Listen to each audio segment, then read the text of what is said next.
მე ვსაუბრობ იმ დიპლომატიაზე, რომელიც თქვენი ქვეყნის განადგურებას მოუღებს ბოლოს. ბატონო პრეზიდენტო, ჩემი აზრით, ეს არის პატივცემულობა ამერიკის მედიის წინაშე, ასე ხისტად საუბარი, რადგან თქვენ ამჟამად გაქვთ ადამიანურ ძალასთან დაკავშირებული პრობლემები და არასრულწლოვნებს მიერეკებით წინა ხაზებზე.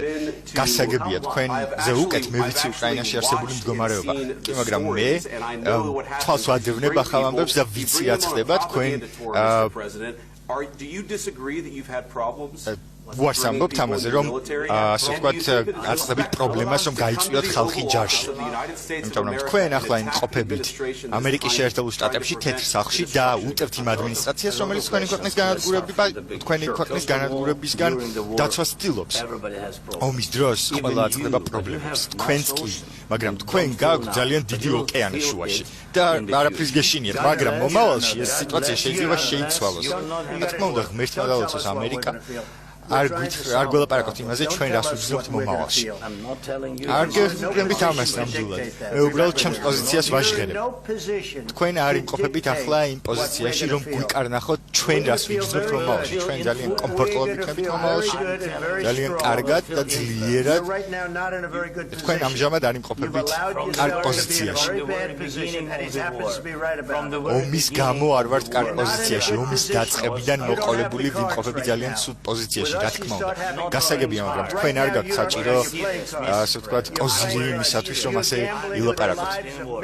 თქვენ ფსონად ჩამოდიხართ მილიონობით ადამიანის სიცოცხლეს. თქვენ ფსონად დებთ მესამე მსოფლიო ომის საფრთხეს და თქვენ ასეც აკეთებთ, არის უპატივცემულობა ამ კონკრეტული ქვეყნის მიმართ. მე პატივს გცემთ პირადად თქვენ და პატივს გცემ მთლიანად თქვენს ქვეყანას.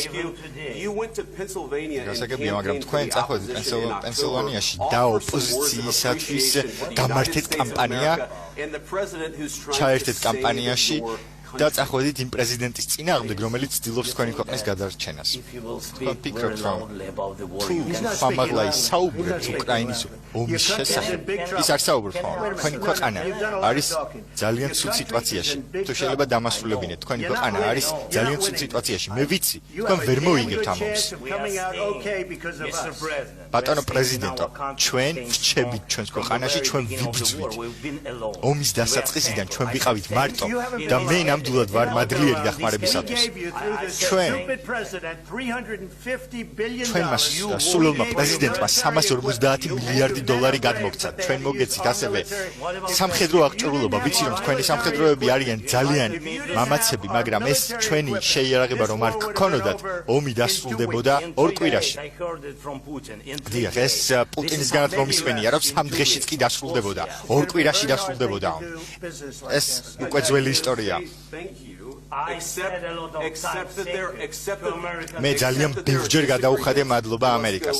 გასაგებია, რომ რაღაცებზე ვერ ვთანხმდებით, მოდი ახლა შევამსუბუქოთ უკეთესო თანხმოვებები იმის ნაცვლად, რომ მედიის წინაშე ვიდაოთ, როდესაც თქვენ მცდარ პოზიციას აჟღერებთ, იმიტომ რომ ვიცით, რომ ეს არის მცდარი პოზიცია. ძალიან მნიშვნელოვანია, რომ დღეს აქ ვიმყოფებით, სწორედ ამიტომ მოვაწყვეთ ეს ყველაფერი. თქვენ უნდა იყოთ მადლიერი. თქვენ არ გაქვთ შესაბამისი კოზირები, რომ ასე ილაპარაკოთ. თქვენი ხალხი იხოცება, თქვენ გიმთავრდებათ სამხედრო ძალა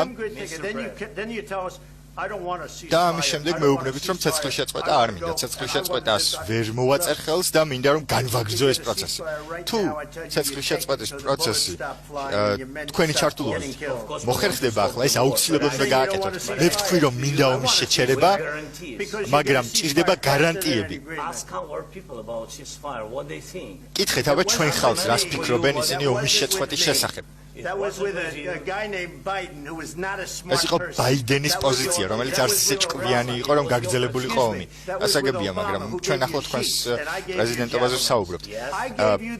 მე გადმოგეცით ჯაველინები, რათა გაგენადგურებინათ მტრის ტანკები. ობამამ გადმოგცათ არაფერი.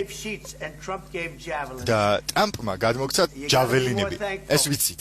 ამიტომ მადლიერება უფრო მეტად უნდა გამოხატოთ ჩემ მიმართ, იმიტომ რომ ჩვენთან ერთად თქვენ გაქვთ შესაბამისი კოზირები, მაგრამ ჩვენ გარეშე არ გაქვთ ეს ძლიერი შლები. კი ბატონო, უბრალოდ ეს პოზიცია უნდა შეიცვალოს. I understand that it's a heated conversation right What are you now, but saying?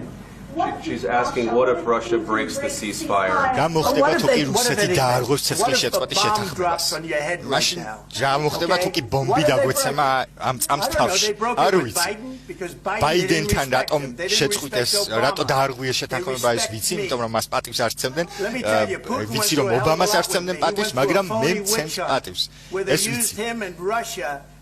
Russia. You ever hear that რუსეთი deal? That was a ჩემმა phony. წინა მორბედებმა გამოიყენეს როგორც საფრთხებელად Joe Biden scam. ეს იყო ჯო ბაიდენის Shifty Adam Schiff. სკამერული სქემა Democrat scam. დემოკრატიული პარტიის სკამერული სქემა We didn't end up in a war. და საბოლოოდ He მივიღეთ went ომის through it. He was შედეგად accused of all that stuff. He had nothing to do with it. ის დადანაშაულებული იყო ამ ყველაფერში Bathroom. It came out of Hunter Biden's bedroom. ეს ყველაფერი წამოვიდა ბაიდენისგან და ეს ყველაფერი იყო საშინელება და შემდეგ ყველაფერი დაბრალდა რუსეთს 51 აგენტს ყველაფერი ეს იყო სკამერული სქემა მაგრამ მას არ ქონდა არჩევანი